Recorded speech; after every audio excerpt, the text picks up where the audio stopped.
आज इस वीडियो में हम बात करने वाले केश विकार और सफल चिकित्सा के बारे में।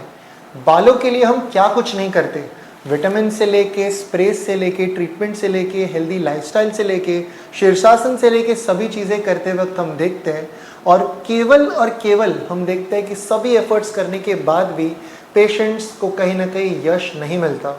फिर से कहना है, बालों के लिए हम क्या कुछ नहीं करते। आज के टाइम पे इस एडवांस लाइफ में, इस टेक्नोलॉजी वाली लाइफ में, इस भाग दौड़ की लाइफ में केश विकार ये सबसे ज़्यादा प्राइमरी कंसर्न हो गया है। यानी अन्य कोई भी कंसर्न या फाइनेंशियल क्राइसिस या हेल्थ की क्राइसिस नहीं, पर केश विकार से पेशेंट को सबसे ज़्यादा तकलीफ है। आज पेशेंट्स को पूछते हैं कि स्ट्रेस क्या है, तो बालों के अलावा कोई स्ट्रेस नहीं है, ऐसे पेशेंट कॉमनली कहते हैं।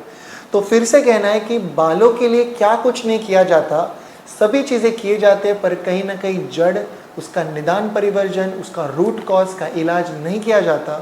क्या क्या इसके कारण हैं और किस तरीके से हमें केश विकारों के टूवर्ड्स देखना चाहिए, जानते हैं आज इस वीडियो में।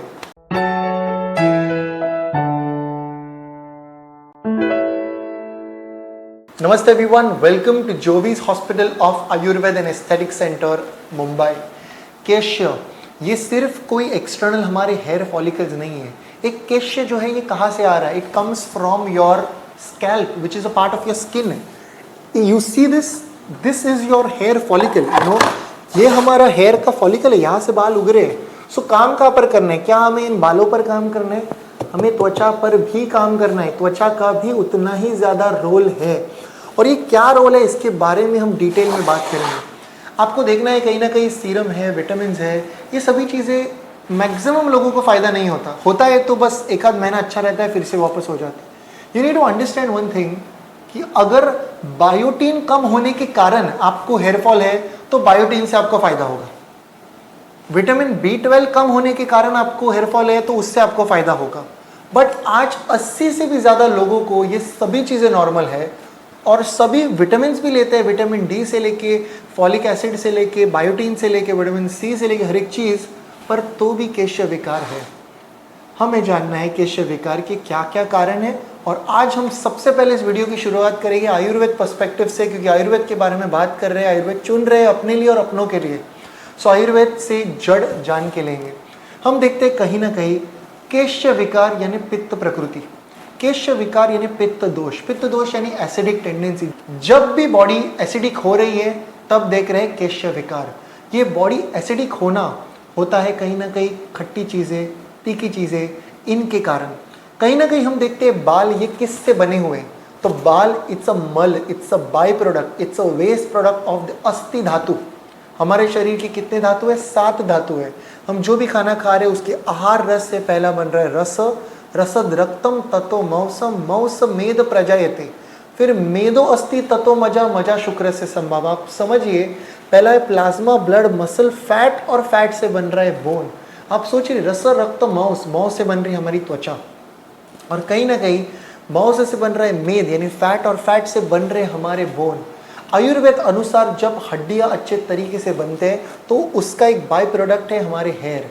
अगर हड्डियाँ अच्छे बनेंगे तो हमारे केश, दंत, नख, हमारे बाल, हमारे नाखून और हमारे दांत अच्छे तरीके से बनने लगते हैं। सो ओवरऑल नरिशमेंट हमारे हड्डियों पर जाना इम्पॉर्टेंट है, और हड्डियों के नरिशमेंट के लिए सार्वदैहिक नरिशमेंट इम्पॉर्टेंट है।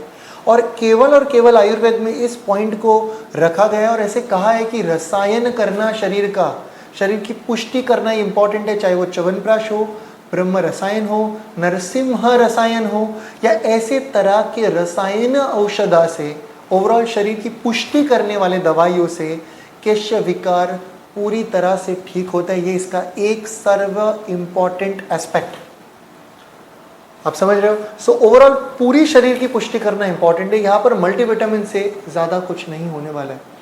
हम देखते हैं कि PRP भी 10 टाइम्स ज़्यादा इफेक्टिव हो जाता है अगर पेशेंट आयुर्वेद को चुनते हैं, क्योंकि PRP क्या है? हमारे ब्लड के 2 पार्ट है, cells and the plasma. Cell माने WBC, RBC, प्लेटलेट एक्सेट्रा, और यह है प्लाज्मा। और इस प्लाज्मा को या फिर ब्लड को सेंट्रीफ्यूज करके प्लाज्मा इंजेक्ट किया जाता है। तो आपका जितना अच्छा रस धातु, रक्त धातु, उतनी अच्छी आपकी त्वचा, यानी उतने अच्छा रिजल्ट होगा आपके PRP का. So Ayurveda is very important to work on these first 5 factors, rasa, rakta, maus, meth and asti. हम देखते हैं चिंतनम च अति चिंतनात् रसवाहिनी दुष्यति. एक्सेसिव स्ट्रेस, चिंता से रसवाह स्रोतस ब्लॉक हो रहा है. हमारा पहला धातु ही नहीं बन रहा. पहला धातु ही नहीं बन रहा तो आगे के धातु बनने नहीं वाले. और रस धातु का स्थान बताए हृदय में. तो हार्ट डिसऑर्डर्स, हृदय विकार, मनोविकार बिकॉज ऑफ सच फैक्टर्स. हमें ये जानना काफ़ी इंपॉर्टेंट है कि आयुर्वेद में 3 चीज़ों को रखा है. केश्य संजन, केश्य वर्धन, केश्य रंजन. केश्य संजन यानी क्या, तो नई ग्रोथ या नई चीज़ों की शुरुआत करना. नई चीज़ों की शुरुआत करने के लिए हम जीवनीय के टुवर्ड्स या शुक्र धातु के टुवर्ड्स जाते हैं. शुक्र इन रिप्रोडक्टिव सिस्टम के टुवर्ड्स जाते हैं. जिन चीज़ों से इनफर्टिलिटी का आयुर्वेद सक्सेसफुल ट्रीटमेंट होता है उसी तरीके की फर्टिलिटी की दवाइयाँ, जैसे वटांकुर जैसे दवाइयाँ, वटांकुर सिद्ध घृत, वटांकुर सिद्ध तेल, वटांकुर ओरली, ऐसे वटांकुर सिद्ध फर्टिलिटी में आए हुए दवाइयाँ, पुष्पधन्व जैसे दवाइयाँ, फर्टिलिटी जैसे दवाइयाँ हम ऐसे केश्य संजन जैसे विकारों के लिए इस्तेमाल करते हैं. केश्य रंजन, केश्य रंजन का मीनिंग है फॉर द प्रीमेच्योर ग्रेन. और केश्य वर्धन यानी टू बूस्ट द ग्रोथ, यानी अस्थि धातु, अस्थि से केश्य दंत नख और ओवरऑल डेवलपमेंट. हमें ये जानना इंपॉर्टेंट है कि ये हो गया आयुर्वेदिक पर्सपेक्टिव. मॉडर्न पर्सपेक्टिव से अगर हम विचार करें तो डेफिनेटली स्ट्रेस से हेयरफॉल पता है. रेनी सीजन में हेयरफॉल, वात प्रकोप के कारण, बाल ड्राई होने के कारण हेयरफॉल होना वेरी वेरी कॉमन. सबसे ज़्यादा हेयरफॉल पाया जाता है इस रेनी सीजन में. शरद ऋतु में जिन लोगों का जन्म है, शरद ऋतु जो सितंबर अक्टूबर की हीट में पैदा हुए, उनमें हम नेचुरली देखते हैं पित्त प्रकृति के होते हैं और नेचुरली इनमें केश्य विकार की टेंडेंसी देखी जाती है.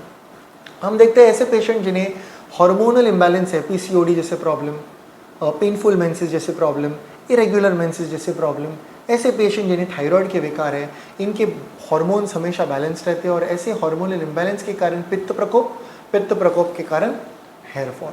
हमें ये बात बहुत इंपॉर्टेंट से जाननी है कि पेशेंट ने सभी चीज़ें की हैं उनके डैंड्रफ के लिए और उनके हेयरफॉल के लिए, पर 1 भी % का इम्प्रूवमेंट नहीं, तो कहीं ना कहीं यहाँ पर निदान सही तरीके से नहीं हो रहा. पेशेंट को वो डैंड्रफ नहीं पर वो स्कैल्प सोराइसिस है जो पेशेंट को लग रहा है डैंड्रफ है. और सभी तरह के कीटोकोनाजोल, सभी तरह के बालों के वर्धन के दवाइयाँ जैसे मिनॉक्सिडिल, ऐसे सीरम इस्तेमाल करने के बाद भी, बायोटीन के बाद भी, विटामिन के बाद भी पेशेंट का ना हेयरफॉल कम हो रहा है ना डैंड्रफ कम हो रहा है.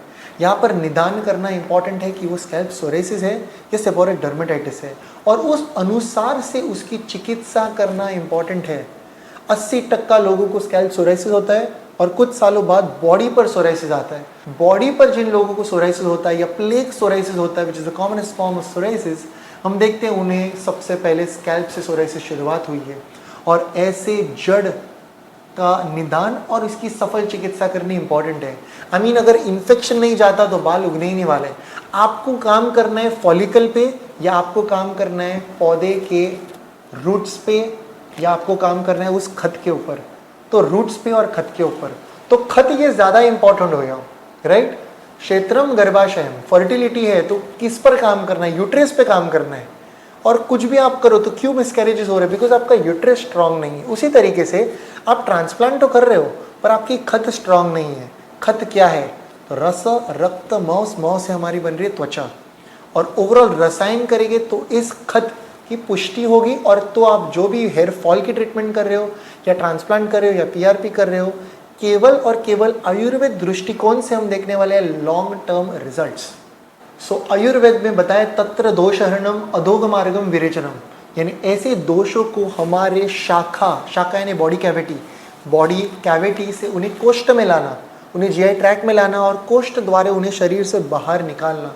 तत्र दोषहरणम अधोग यानी डाउनवर्ड डायरेक्शन, अधोग मार्गम विरेचनम, ऐसे बढ़े हुए पित्त को, बड़े एसिडिक लेवल्स को शरीर के अधोग मार्ग से निकालना यानी विरेचन.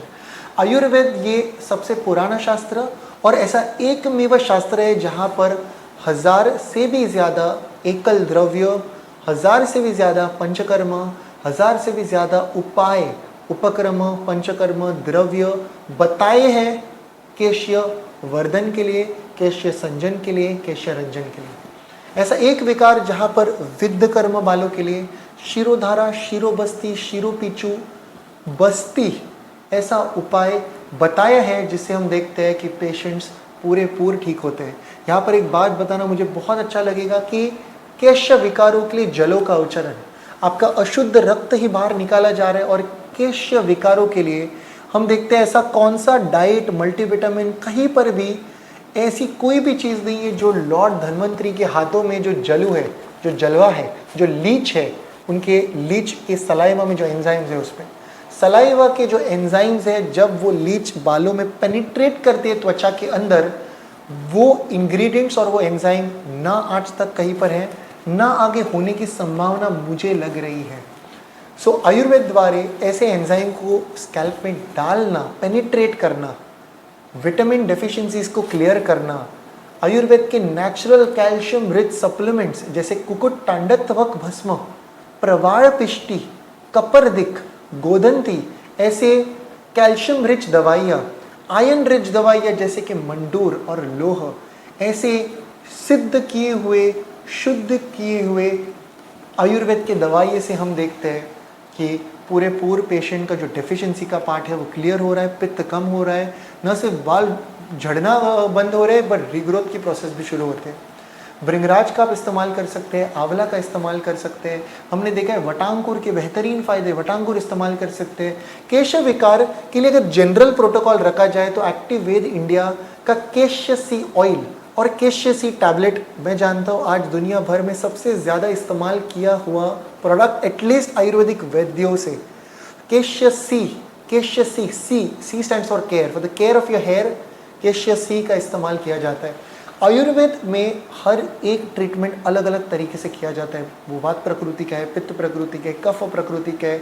शोधन, शुद्धिकरण और शमन चिकित्सा यानी दोषों को नीचे लाना, कूल डाउन करना, स्टेबिलिटी लाना, सुख और स्थिरता, ये दोनों चीज़ें लाना यानी आयुर्वेद का नियम। सुख यानी पीस, जॉयफुलनेस, स्थिरता यानी स्टेबिलिटी, न सिर्फ आपकी पर आपके बालों की भी सुखता और स्थिरता। ये सिर्फ एक स्कैल्प का काम नहीं बट मन और शरीर दोनों का भी काम है। इसलिए आयुर्वेद इस पर्सपेक्टिव को इस तरीके से देखता है और हम देखते हैं कि कारणों के हिसाब से ट्रीटमेंट करना बहुत इंपॉर्टेंट है। और आयुर्वेद में बताया यह संक्षिप्त क्रिया योगे निदान परिवर्जन, निदान को परिवर्जन करना, निदान के हिसाब से ट्रीटमेंट करना इज द राइट ट्रीटमेंट। सो आयुर्वेद चुने अपने लिए और अपनों के लिए। जनरल प्रोटोकॉल फॉलो करना चाहते तो काफ़ी नियम है, काफ़ी आसान सी चीज़ें हैं। भृंगराज से बालों को धोना, only use Bringraj Kada decoction to wash your hair. Stay away from all the SLE, the sodium lauryl sulfate, all the chemicals, harsh ingredients. Natural चीज़ें घर पे बनाएं, अच्छा खाना खाइए, फल सब्जियों का सेवन करें और स्ट्रेस को मैनेज करने के लिए ध्यान प्राणायाम जैसे अनुलोम विलोम जैसे प्राणायाम, हेल्दी डाइट इनटेक, योग को जीवन में लाइए और आप देखेंगे step by step good improvements. Ayurveda चुनिए ताकि जड़ से हेयरफॉल की समस्या रुके, केश का निदान अच्छे से हो और आपके प्रॉब्लम्स जड़ से ठीक हो जाए। अन्य कोई भी दिक्कत के लिए कमेंट सेक्शन में पूछ सकते हैं, will be very happy to help you out. This is all for now, until next time from Jovees and the team, look impressive, be progressive.